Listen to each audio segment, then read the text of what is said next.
What does stupidity means? I know that you know what stupidity means.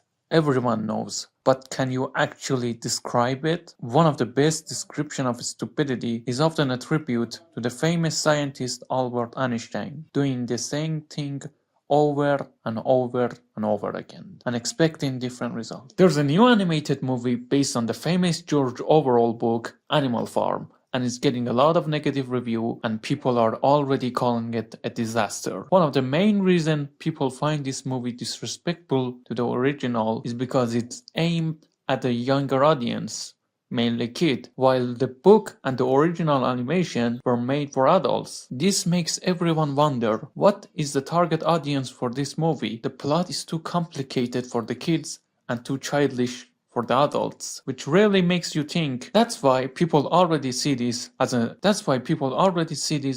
Snow White 2025, a modern adaptation of the Snow White 1937 movie. That movie is also considered a piece of art, and just like a Snow White, the new Animal Farm doesn't care about what made the original good. The original Animal Farm was a direct criticism of the Soviet Union, specifically of dictator Joseph Stalin. George Orwell wrote this book before the start of the Cold War, so he not only didn't get any support from the US government, but he also put his own life in danger. But after the book was published, it gained a lot of recognition, to the point that in 1954, an animation adaptation was made and it was funded by the CIA. Here's the thing about the 1954 version. Even though it was made for children, since the movie stayed loyal to the original source, it soon found the audience among adults as well. Well, I'm not going to say the 1954 version was a masterpiece. No, the original is a propaganda movie aimed at children,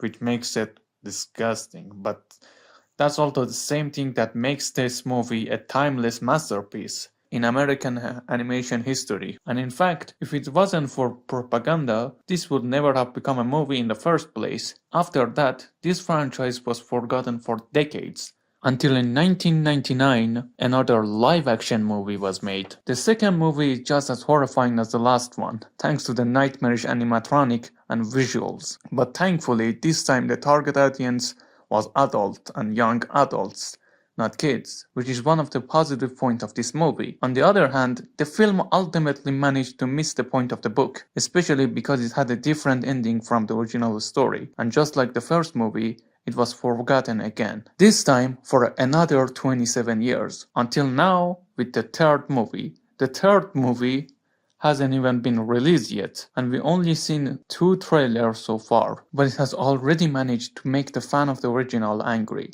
Somehow this movie managed to combine the worst element of both the first and second movie. First, not being loyal to the original source, and second, aiming for the kid audience. In the end, it really makes you wonder why they don't learn from the history. Why do they keep repeating the same mistake over and over again? And right now, this movie is already being considered a box office failure, unless a miracle happened.